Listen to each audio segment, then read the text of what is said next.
दर्शकवृन्द नमस्कार। कार्यक्रम समृद्धिका पाइलामा तपाईहरुलाई हार्दिक स्वागत छ। म अन्जु चौधरी। लुम्बिनी प्रदेश सरकार आन्तरिक मामिला तथा कानुन मन्त्रालयको सहकार्यमा एनटिभी कोहलपुरले तयार पारेको कार्यक्रम समृद्धिका पाइला तपाई हरेक मंगलबार साँझ 7:30 बजे र बुधबार बिहान 9 बजे एनटिभी कोहलपुरमा हेर्न सक्नुहुन्छ। साथै यो कार्यक्रम एनटिभी न्यूजमा हरेक बिहीबार साँझ 7 बजेको समाचारपछि पनि प्रसारण हुने गर्दछ। यस कार्यक्रममा हामी प्रदेश सरकारले गरेको विकास निर्माण, अघि सारेका नयाँ योजनाहरू लगायत शिक्षा, स्वास्थ्य, रोजगारी र सम्भावना लगायतका विषयमा केन्द्रित रहेर चर्चा गर्ने गर्छौं। दर्शकवृन्द, सुरुमा लागौं आजका विषयवस्तुतर्फ।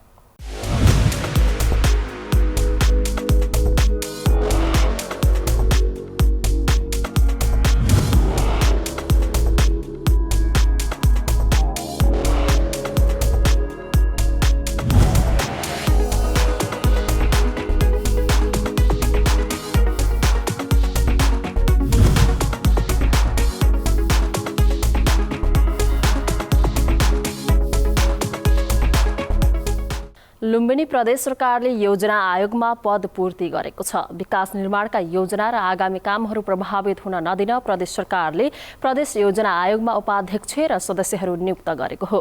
लुम्बिनी प्रदेश सरकारले प्रदेश योजना आयोगको उपाध्यक्षमा डाक्टर ईश्वर गौतमलाई पुनः नियुक्त गरेको छ भने योजना आयोगको सदस्यमा दाङ तुलसीपुरका तेज बहादुर बस्नेत नियुक्त हुनुभएको छ। मन्त्री परिषदले कोभिडको सञ्चालनका लागि कोषको सदस्य सचिवमा स्वास्थ्य तथा जनसङ्ख्या मन्त्रालयका सचिव रहने निर्णय पनि गरेको छ। हाम्रा रूपन्देही संवाददाता केशव भण्डारीको यो रिपोर्ट। लुम्बिनी प्रदेश सरकारले प्रदेश योजना आयोगको उपाध्यक्षमा पुनः डाक्टर ईश्वर गौतमलाई नियुक्त गरेको छ। प्रदेश मन्त्री परिषदको बैठकले रूपन्देहीका डाक्टर गौतमलाई उपाध्यक्षमा नियुक्त गर्ने निर्णय गरेको हो। उहाँ यसअघि पनि उपाध्यक्ष नै रहनु भएको थियो। क्याबिनेटको बैठकले मोटामोटी 4वटा एजेन्डामा हामी निर्णय गरेका छौँ। पहिलो एजेन्डा छ मुख्यमन्त्री तथा मन्त्री परिषद कार्यालयको तर्फबाट यो प्रदेश योजना आयोगमा उपाध्यक्ष र सदस्य नियुक्ति गर्ने सन्दर्भमा अब यो कानुनको हिसाबले चाहिँ हामीले खास गरेर 19 गते मुख्यमन्त्रीले अब राजीनामा गरिसके पछाडि स्वाभाविक रूपमा चाहिँ योजना आयोगका सदस्यहरूको पनि स्वतः राजीनामा हुँदो रहेछ। त्यसो भएको हुनाले चाहिँ अब फेरि त्यही दिन नै हामी अब 168 को धारा 1 अनुसार मन्त्री परिषद गठन भइसके पछाडि स्वाभाविक रूपमा अब यो मुख्यमन्त्रीको राजीनामा दिएसँगै प्रदेश योजना आयोग गठन तथा कार्य सञ्चालन आदेश 2074 को दफा 3 बमोजिम उपाध्यक्ष र सदस्यहरूको पद जुन रिक्त हुनु पुगेको थियो त्यसलाई आजको मिटिङबाट चाहिँ हामीले फेरि नियुक्त गरेका छौँ र नियुक्तिको सन्दर्भमा चाहिँ प्रदेश योजना आयोग गठन तथा कार्य सञ्चालन आदेश 2074 को दफा 3 बमोजिम देहाएका व्यक्तिहरूलाई प्रदेश योजना आयोगको उपाध्यक्ष र सदस्यमा नियुक्त गरेका छौँ। 1 प्राध्यापक डाक्टर श्री ईश्वर गौतम, उहाँको ठेगाना बुटवल उपमहानगरपालिका वडा नम्बर 8 रूपन्देही रहेको छ। उहाँलाई उपाध्यक्ष पदमा प्रदेश योजना आयोगको उपाध्यक्ष पदमा आजको मितिमा हामीले नियुक्त गरेका छौँ। योजना आयोगको सदस्यमा दाङको तुलसीपुरका तेज बहादुर बस्नेत नियुक्त हुनुभएको छ। उहाँ कृषि र पर्यटन क्षेत्रका विज्ञ हुनुहुन्छ। मन्त्री परिषदले कोभिडको सञ्चालनका लागि कोषको सदस्य सचिवमा स्वास्थ्य तथा जनसङ्ख्या मन्त्रालयका सचिव रहने निर्णय पनि गरेको आर्थिक मामिला मन्त्री तथा लुम्बिनी प्रदेश सरकारका प्रवक्ता बैजनाथ चौधरीले जानकारी दिनुभयो। यसअघि सामाजिक मन्त्रालयका सचिव सदस्य सचिव रहने व्यवस्था भए पनि मन्त्रालय टुक्रेपछि स्वास्थ्य तथा जनसङ्ख्या मन्त्रालयमा सारिएको हो। श्री तेज बहादुर बस्नेत, उहाँको चाहिँ तुलसीपुर उपमहानगरपालिका वडा नम्बर 12 दाङ ठेगाना हो र उहाँले चाहिँ यो कृषि तथा पर्यटन क्षेत्रको प्रतिनिधित्व हुने गरी चाहिँ सदस्यमा उहाँले नियुक्ति गरिएको छ र अझै अब केही पदहरू रिक्त छन् र उपयुक्त व्यक्ति आएपछि हामी स्वाभाविक रूपमा चाहिँ अब त्यो यसलाई विस्तार गर्नेछौँ। फेरि पहिला जस्तै अब सामाजिक विकास मन्त्रालयले नै स्वास्थ्य मन्त्रालयको काम गर्थ्यो। त्यसो भएको हुनाले चाहिँ यो कोभिडको सञ्चालनको अब सचिव सामाजिक विकास मन्त्रालयको सचिवलाई नै हामीले बनाएका थियौँ पहिलाको कार्यविधि अनुसार। र अहिले चाहिँ अब स्वास्थ्य मन्त्रालय अलग भएको हुनाले अब त्यसलाई चाहिँ त्यो कानुन संशोधन गरेर अब त्यसको अध्यक्ष यो कोभिडको सञ्चालनको यो सचिवमा अब अहिले स्वास्थ्य मन्त्रालय सामाजिक सचिवबाट स्वास्थ्य सचिवलाई प्रदान गर्ने भन्ने खालको कुरो अहिले संशोधन गरिएको छ क्याबिनेटबाट। बैठकले बढुवा भएका डाक्टर मणिलाल श्रेष्ठ र जीवनारायण यादवलाई लुम्बिनी प्रदेश मातहतका अस्पतालमा कामकाजमा खटाउने निर्णय गरेको छ। श्रेष्ठलाई लुम्बिनी प्रादेशिक अस्पताल बुटवल र यादवलाई राप्ती प्रादेशिक अस्पताल दाङमा खटाउने निर्णय भएको छ। लुम्बिनी प्रदेश मातहतका अस्पतालमा कामकाज खटाउने गरी चाहिँ यहाँ दुईटा डाक्टर खास गरेर चाहिँ डाक्टर मणिलाल नेवार श्रेष्ठ उहाँ चाहिँ नेपाल स्वास्थ्य सेवा डर्माटोलोजी समूहको हुनुहुन्छ र उहाँहरू यहाँ काम गर्दा गर्दै स्वास्थ्य तथा जनसङ्ख्या मन्त्रालय बुटोलमा काम गर्दा गर्दै उहाँको बढुवा पनि 11औं तहमा बढुवा पनि भएको छ र अहिले हाललाई लुम्बिनी प्रादेशिक अस्पतालमा कामकाजमा खटाउने 11औं तहलाई क्याबिनेटले नै अब खटाउँछ। त्यसो भएको हुनाले चाहिँ यो डाक्टर मणिलाल नेवार श्रेष्ठलाई स्वास्थ्य तथा जनसङ्ख्या मन्त्रालयमा कार्यरत रहेकोमा अहिले लुम्बिनी प्रादेशिक अस्पतालमा कामकाजमा खटाउने भनेर एउटा निर्णय छ। अर्को डाक्टर जितनारायण यादव उहाँ चाहिँ यो स्वास्थ्य तथा जनसङ्ख्या मन्त्रालयमै कार्यरत हुनुहुन्थ्यो। उहाँ पनि 11औं तहमा बढुवा भइसके पछाडि स्वाभाविक रूपमा चाहिँ उहाँलाई चाहिँ तुलसीपुर दाङमा कामकाजमा खटाउने भनेर निर्णय हामीले गरेका छौँ। मन्त्री परिषदले जीवनाशक विषादी नियमन सम्बन्धमा व्यवस्था गर्न बनेको विधेयक प्रदेश सभामा पेश गर्न स्वीकृति समेत प्रदान गरेको मुख्यमन्त्रीका प्रेस सल्लाहकार शेरबहादुर केसीले जानकारी दिनुभयो। यो थियो लुम्बिनी प्रदेश सरकारले गरेका विभिन्न निर्णयमा आधारित रिपोर्ट। योजना आयोगमा भएको पदपूर्तिदेखि कोभिडको सञ्चालनका लागि भएको नयाँ व्यवस्थासम्मका सामग्रीहरूलाई समेटेर तयार पारेको रिपोर्ट। कोरोना भाइरसको संक्रमणबाट बच्ने उपायहरू। हाल नेपालमा कोरोना संक्रमण फैलिने क्रम दिनानुदिन बढिरहेको छ। बालबालिका, युवा युवतीदेखि ज्येष्ठ नागरिकसम्म सबै उमेर समूहका मानिसहरूमा यो रोगको संक्रमण फैलिरहेकाले तपसिलका उपायहरू अपनाई कोरोना भाइरसको संक्रमणबाट आफू पनि बचौं र अरूलाई पनि बचाउँ। अत्यावश्यक काम बाहेक घर बाहिर ननिस्कौं। घर बाहिर निस्कनै परे अनिवार्य मास्कको प्रयोग गरौँ। मास्क नाक र मुख छोपिने गरी लगाउँ। प्रयोग गरिएका मास्क विसर्जन गर्नुपर्ने भए बन्द डस्टबिन वा प्लास्टिकको झोलामा बन्द गरेर 5 दिनमा फाल्ने गरौँ। घर तथा सार्वजनिक स्थानमा जथाभावी नथुक्ने र प्रयोग गरेको मास्क जथाभावी नफालौँ। अर्को व्यक्तिसँग कम्तीमा 2 मिटरको भौतिक दूरी कायम गरौँ। बेला बेलामा साबुन पानीले हात धौँ वा सेनिटाइजरले हात सफा गरौँ। हात नमिलाउँ, बरु टाढैबाट नमस्कार गरौँ। खोक्दा वा हाच्छिउँ गर्दा नाक र मुखलाई रुमाल वा कुइनोले छोपौँ।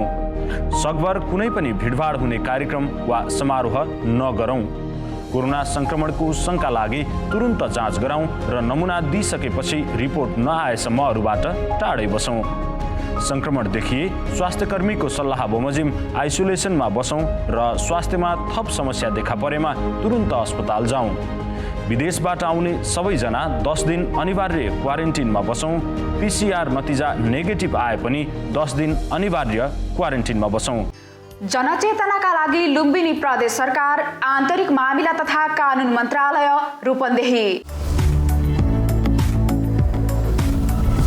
दर्शकवृन्द, लुम्बिनी प्रदेश सरकारले स्थापना गरेको कोभिड-19 नियन्त्रण तथा उपचार कोषबाट अस्पतालहरूलाई रकम प्रदान गरिएको छ।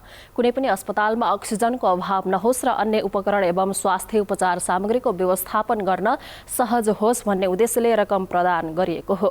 कोभिड नियन्त्रण तथा उपचारका लागि प्रदेशका 4वटा कोभिड विशेष अस्पतालहरूलाई 25 देखि 50 लाख रुपैयाँसम्म, जिल्ला अस्पतालहरूलाई 10 देखि 15 लाखसम्म र जिल्ला स्थित सबै स्वास्थ्य कार्यालयहरू कार्यालयहरूलाई 5 लाख रुपैयाँका दरले उपलब्ध गराइएको स्वास्थ्य तथा जनसङ्ख्या मन्त्रालयले जनाएको छ। हाम्रा बुटोल संवाददाता हरिश ढकालले पठाएको यो सामग्री अबको प्रस्तुतिमा। लुम्बिनी प्रदेश सरकारले स्थापना गरेको कोभिड-19 नियन्त्रण तथा उपचार कोषबाट अस्पतालहरूलाई रकम वितरण गर्ने निर्णय गरिएको छ। हालै बसेको कोषको बैठकले प्रदेशका सबै अस्पताल र स्वास्थ्य कार्यालयहरूलाई अक्सिजन अभाव लगायतका समस्या समाधान गर्ने उद्देश्यले सो रकम वितरण गरिएको हो। लुम्बिनी प्रदेशका 4वटा कोभिड विशेष अस्पताल र अन्य अस्पतालहरूमा अक्सिजनको व्यवस्थापन र उत्पादनमा समेत सहयोग पुर्याउने उद्देश्यले कोषबाट रकम वितरण गरिएको स्वास्थ्य तथा जनसङ्ख्या मन्त्रालयले जनाएको छ। प्रदेशका सबै अस्पतालहरूमा अक्सिजनको व्यवस्थापन र एचडियू बेड लगायतका स्वास्थ्य सामग्री तथा संरचना निर्माणका लागि आवश्यक रकम उपलब्ध गराइएको मन्त्रालयका सचिव डाक्टर विकास देवकोटाले बताउनु भएको छ। अक्सिजनको एकदमै धेरै समस्या भएको कारणले अक्सिजनको व्यवस्थापन सम्बन्धमा कोभिड कोषबाट रकमहरू वितरण भएको छ, बजेट व्यवस्थापन गरिएको छ। हाम्रो कोभिडको लागि विशेष अस्पताल यो प्रदेशमा 4वटा हो। त्यो 4वटा अस्पतालको लागि 25 देखि 50 लाखसम्म हरेकलाई अक्सिजनको व्यवस्थापन गर्नको लागि बजेट छुट्याइएको छ। त्यसै गरी 12वटा जिल्लामै रहेका सबै प्रादेशिक अस्पतालहरूलाई तराईका जिल्लाहरूमा 15 र अन्य जिल्लाहरूमा 10को दरले अस्पतालहरूलाई रकम वितरण भएको छ। त्यसै गरी सबै स्वास्थ्य कार्यालयहरू जिल्ला स्थित स्वास्थ्य कार्यालयहरूलाई 5 लाखको दरले पनि बजेट विनियोजन भएको छ। प्रदेशका 4वटा कोभिड विशेष अस्पतालहरूलाई 25 देखि 50 लाखसम्म, जिल्ला अस्पतालहरूलाई 10 देखि 15 लाखसम्म र जिल्ला स्थित सबै स्वास्थ्य कार्यालयहरूलाई 5 लाख रुपैयाँका दरले उपलब्ध गराइएको सचिव देवकोटाले बताउनुभयो। दाङस्थित स्वास्थ्य विज्ञान प्रतिष्ठानलाई तत्काल 7 दिनभित्र आइसियु सञ्चालन गर्ने लक्ष्यका साथ 50 लाख रकम उपलब्ध गराइएको तथा भैरहवा स्थित भीम अस्पताललाई आवश्यक उपकरण र जनशक्ति व्यवस्थापनका लागि थप 15 लाख रुपैयाँ उपलब्ध गराइएको पनि सचिव देवकोटाले बताउनुभयो। भीम अस्पताललाई पनि हामी थप जनशक्ति र थप चाहिँ यो कोभिडको लागि अक्सिजन व्यवस्थापनको लागि पनि थप 15 लाख दिएको छ। त्यसै गरी राप्ती स्वास्थ्य विज्ञान प्रतिष्ठानमा तत्कालै आइसियु सञ्चालन गर्ने उद्देश्यले हामीले 7 दिनभित्र सञ्चालन गर्न भनेका छौँ। 7 दिनभित्र सञ्चालन गर्ने उद्देश्यले हालै 50 लाख विनियोजन भएको छ। सञ्चालन भएमा उहाँहरूले बजेट थप गर्न सकिने पनि हामीले निर्णय गरेका छौँ। यसरी प्रदेशभरका सबै स्वास्थ्य कार्यालयहरू अस्पतालहरूमा अक्सिजनको अभाव नहोस्, हरेक अस्पतालले आफ्नै हिसाबले व्यवस्थापन गर्न सकोस्। अक्सिजन मात्र होइन, कोभिड यो नियन्त्रणको लागि आवश्यक पर्ने अन्य उपचारका सामग्रीहरू पनि किन्न सक्ने गरी बजेट व्यवस्थापन गरिएको छ। यसै गरी कोभिड रोकथाम र उपचारका लागि औषधिहरू समेत उत्पादन गर्ने आयुर्वेद औषधालयहरूलाई पनि 1 लाखदेखि 2,50,000सम्म रकम उपलब्ध गराइएको उहाँले बताउनुभयो। त्यसै गरी अहिले यो उपचार मात्र नभएर होम आइसोलेसनमा अहिले व्यक्तिहरू करिब 93% व्यक्तिहरू होम आइसोलेसनमा हुनुहुन्छ।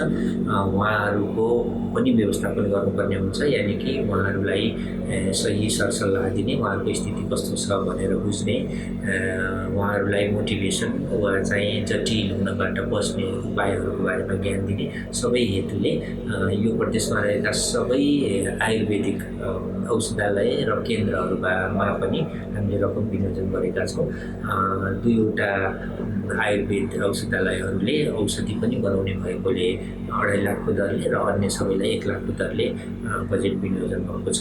कोभिड रोकथाम, नियन्त्रण र उपचार मुख्य चुनौतीका रूपमा रहेको वर्तमान अवस्थामा अक्सिजन व्यवस्थापन, निषेधाज्ञाको पूर्ण पालना र जनस्वास्थ्यका मापदण्ड पालना लगायतका विषयमा गम्भीर बन्न सबैलाई आग्रह समेत उहाँले गर्नुभएको छ। लुम्बिनी प्रदेशका 4वटा कोभिड विशेष अस्पताल र अन्य अस्पतालहरूमा अक्सिजनको व्यवस्थापन र उत्पादनमा समेत सहयोग पुर्याउने उद्देश्यले कोभिड कोषबाट रकम वितरण गरिएको स्वास्थ्य तथा जनसङ्ख्या मन्त्रालयले जनाएको छ। आर्थिक मामिला तथा योजना मन्त्री बैजनाथ चौधरीले कोरोना महामारी नियन्त्रणको कामलाई अझ प्रभावकारी बनाउन सबैको सहयोग आवश्यक रहेको बताउनु भएको छ। घर घरमा रहेका अक्सिजन सिलिन्डर फिर्ता गरेर सहयोग गर्न उहाँले आग्रह गर्नुभएको छ। उहाँले सिलिन्डर घरमा राख्ने र अस्पतालमा अक्सिजन अभाव हुने प्रवृत्तिको अन्त्यका लागि प्रदेश सरकारले पहल गरिरहेको उल्लेख गर्नुभयो। लुम्बिनी प्रदेश सरकारका प्रवक्ता समेत रहनुभएका मन्त्री चौधरीसँग संक्रमण नियन्त्रणका लागि भइरहेका कामहरूबारे हाम्रा रूपन्देही संवाददाता केशव भण्डारीले गरेको यो कुराकानी अबको प्रस्तुतिमा। खास गरेर अहिले अक्सिजनको हाहाकार अब देखा परेको छ हाम्रो प्रदेशमा र अक्सिजनकै अभावमा अब हस्पिटलमा भनौँ न अब डाक्टरहरूले उपचार गर्न नसकिने खालका कुराहरू पनि उहाँहरूले अब गरिराख्नु भएको छ। पत्र पत्रिकामा त्यो कुरा आइरहेको छ। अब यसलाई अक्सिजन व्यवस्थित गर्नको लागि जुन चाहिँ विभिन्न नगरपालिकाहरूले सुरुमै घर घर जुन अक्सिजन बाँड्ने अक्सिजन सिलिन्डर बाँड्ने जुन काम गर्नुभएको छ उहाँहरूले त्यसलाई समेत चाहिँ अब त्यो घरमा डम्प गर्ने चिज होइन।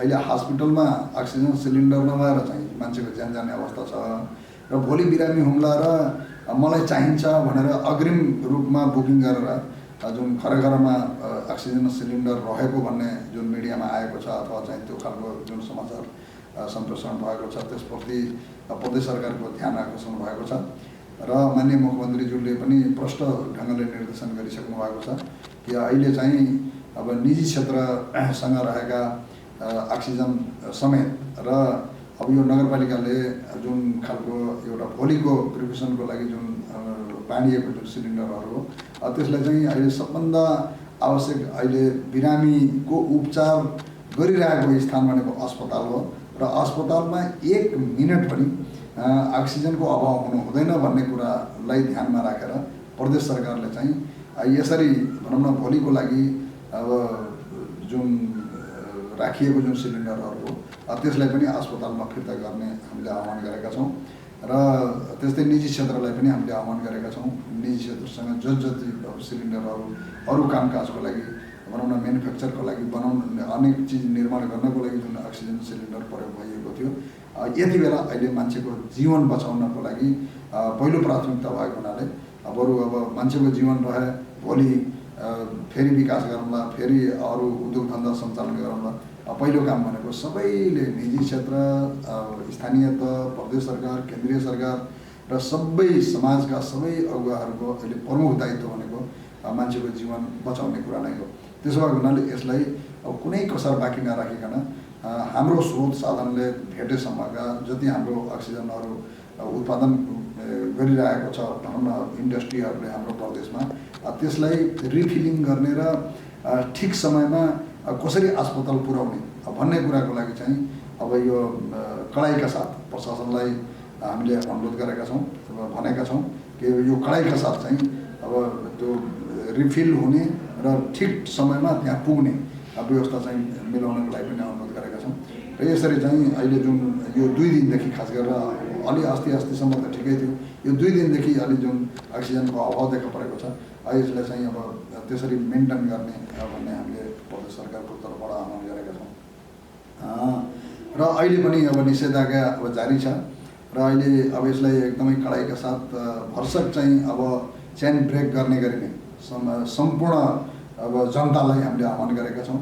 कि वास्तवमा अब बिरामी थप्ने होइन कि अब यो चेनलाई कसरी ब्रेक गर्ने अथवा अब बिरामी हुन नदिने कुराको लागि चाहिँ सम्पूर्ण जनता जबसम्म सचेत हुँदैनन् तबसम्म अस्पतालमा मात्रै ठाउँ अब बेसी बनाएर अथवा यो क्युरेटिभ काममा मात्रै ध्यान दिएर हुँदैन। यसलाई चाहिँ अब रोग लाग्नै नदिने चिजमा चाहिँ अब सम्पूर्ण समाजले नै हामीले सहयोग गर्नुपर्छ, सम्पूर्ण जनताले हामीले सहयोग गर्नुपर्छ।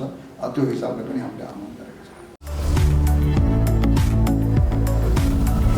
लुम्बिनी प्रदेश सरकारले कोरोना संक्रमणलाई नियन्त्रण गर्दै संक्रमितहरूको उपचारलाई अझ प्रभावकारी बनाउन विभिन्न रणनीतिहरू अपनाएको छ। सँगसँगै कोरोना संक्रमणबाट बच्न र बचाउन प्रदेश सरकारले आम प्रदेशवासीको सहयोगको अपेक्षा पनि गरेको छ। कोरोना भाइरसको संक्रमणबाट बच्ने उपायहरू हाल नेपालमा कोरोना संक्रमण फैलिने क्रम दिनानुदिन बढिरहेको छ। बालबालिका, युवा युवतीदेखि ज्येष्ठ नागरिकसम्म सबै उमेर समूहका मानिसहरूमा यो रोगको संक्रमण फैलिरहेकाले तपसिलका उपायहरू अपनाई कोरोना भाइरसको संक्रमणबाट आफू पनि बचौं र अरूलाई पनि बचाउँ। अत्यावश्यक काम बाहेक घर बाहिर ननिस्कौं। घर बाहिर निस्कनै परे अनिवार्य मास्कको प्रयोग गरौँ। मास्क नाक र मुख छोपिने गरी लगाउँ। प्रयोग गरिएका मास्क विसर्जन गर्नुपर्ने भए बन्द डस्टबिन वा प्लास्टिकको झोलामा बन्द गरेर 5 दिनमा फाल्ने गरौँ। घर तथा सार्वजनिक स्थानमा जथाभावी नथुक्ने र प्रयोग गरेको मास्क जथाभावी नफालौँ। अर्को व्यक्तिसँग कम्तीमा 2 मिटरको भौतिक दूरी कायम गरौँ। बेला बेलामा साबुन पानीले हात धौँ वा सेनिटाइजरले हात सफा गरौँ। हात नमिलाउँ, बरु टाढैबाट नमस्कार गरौँ। खोक्दा वा हाच्छिउँ गर्दा नाक र मुखलाई रुमाल वा कुइनोले छोपौँ। सकभर कुनै पनि भिडभाड हुने कार्यक्रम वा समारोह नगरौँ। कोरोना संक्रमणको शंका लागि तुरुन्त जाँच गराउँ र नमुना दिइसकेपछि रिपोर्ट नआएसम्म अरूबाट टाढै बसौँ। संक्रमण देखिए स्वास्थ्यकर्मीको सल्लाह बमोजिम आइसोलेसनमा बसौँ र स्वास्थ्यमा थप समस्या देखा परेमा तुरुन्त अस्पताल जाउँ। विदेशबाट आउने सबैजना 10 दिन अनिवार्य क्वारेन्टिनमा बसौँ। PCR नतिजा नेगेटिभ आए पनि 10 दिन अनिवार्य क्वारेन्टिनमा बसौँ। जनचेतनाका लागि लुम्बिनी प्रदेश सरकार, आन्तरिक मामिला तथा कानुन मन्त्रालय, रूपन्देही। रोल्पाको सुनसहरी गाउँपालिका फुलीवन र झङ्की गाउँ पहिरोको उच्च जोखिममा परेपछि लुम्बिनी प्रदेश सरकारले जोखिममा रहेका 40 घर परिवारलाई अन्य ठाउँमा स्थानान्तरण गरेको छ। पहिरोले गाउँ नै जोखिममा परेपछि लुम्बिनी प्रदेश सरकारले गत वर्ष 15 करोड बजेट विनियोजन गरी फुलीवन र झङ्कीका स्थानीयलाई बाछिममा एकीकृत बस्ती निर्माण गरी सुरक्षित ठाउँमा सारिएको हो। हाम्रा रोल्पा संवाददाता माधव ओलीले पठाएको यो रिपोर्ट अबको प्रस्तुतिमा। वर्षौंदेखि पहिरोको उच्च जोखिममा रहेका रोल्पाको सुनसहरी गाउँपालिका 1 फुलीवन र झङ्की गाउँका स्थानीयहरू अहिले सुरक्षित ठाउँमा स्थानान्तरण भएका छन्। लुम्बिनी प्रदेश सरकारले गत वर्ष 15 करोड बजेट विनियोजन गरी फुलीवन र झङ्कीका 40 घर परिवारलाई बाछेममा नयाँ बस्ती विस्तार गरी स्थानान्तरण गरेको हो।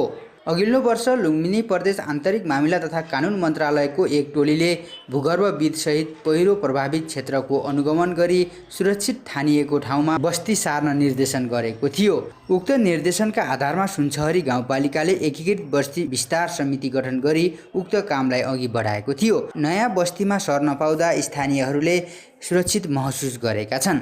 हेर्न आए र खै सर्नु पर्यो, यस्तोमा बसेर ज्यान र बचाउनु पर्यो भने त्यही भएर सरी 3,50,000 दिएका हुन्। दिएर ठपठाप अलिअलि ठपठाप गरेर बनायौँ।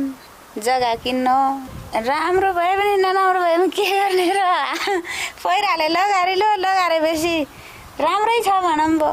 अब पहिरो विस्थापित भएर अब सरकार आएर भनौँ न हेरेर अब प्रदेशबाट अब यहाँ जिल्लाबाट अब सबै गाउँ तहका मान्छेले सबैले हेरेर अब यहाँ अब राम्रो छ भनेर यहाँसम्म सारियो। फुलीवनदेखि अब यो अहिले बाछेमडाँडा भन्ने ठाउँमा ल्याइयो।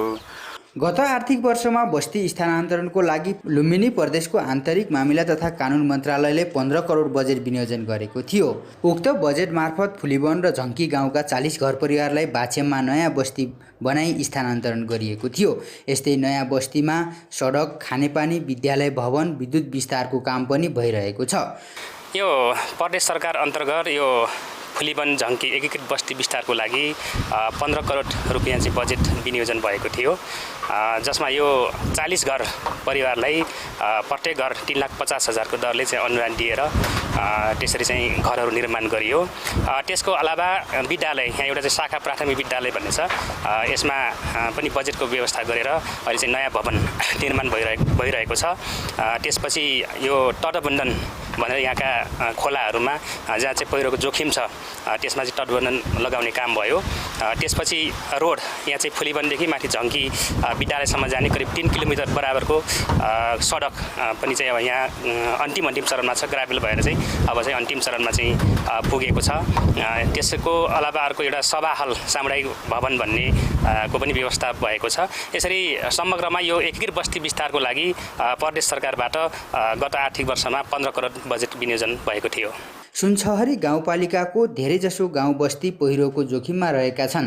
नयाँ बस्ती सार्नको लागि सुरुमा सुरक्षित ठाउँ भेट्नै मुस्किल भएकाले स्थानीयको माग अनुसार नै बाछेममा सारिएको गाउँपालिका अध्यक्ष आसबहादुर पुनको भनाइ छ। अब दुई तिनवटा कुरोहरू मान्छेहरू त्यहाँबाट 40 घरलाई सर्लक्कै उठाएर लग्ने पनि कुन ठाउँमा लग्ने के गर्ने कानुनी प्रावधानहरू पनि त्यो प्रकारको जग्गा जमिनको प्रबन्ध पनि हुनु पर्यो। एउटा समस्या त्यो पनि रह्यो।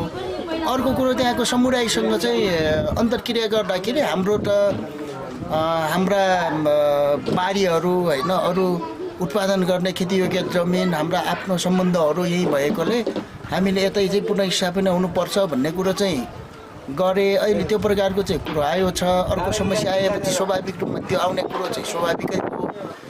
र अहिले चाहिँ अब एउटा कुरो त आजभोलि त्यो डाँडा छ, डाँडामा हावाहुरीले अब सधैँ यस्तै सताइ पनि राख्छ।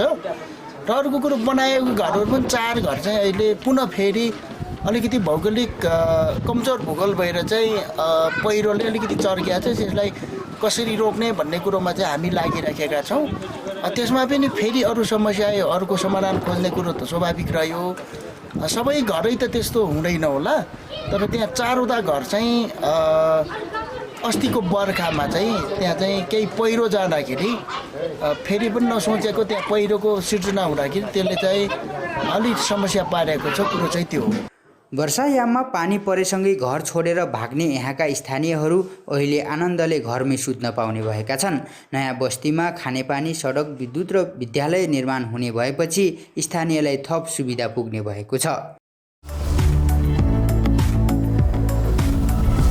वर्षायामको समयमा पहिरोको उच्च जोखिममा रहेको फुलिवन र झङ्की गाउँका स्थानीयहरूलाई लुम्बिनी प्रदेश सरकारले सुरक्षित ठाउँमा स्थानान्तरण गरिदिएपछि स्थानीयहरू खुसी भएका छन्।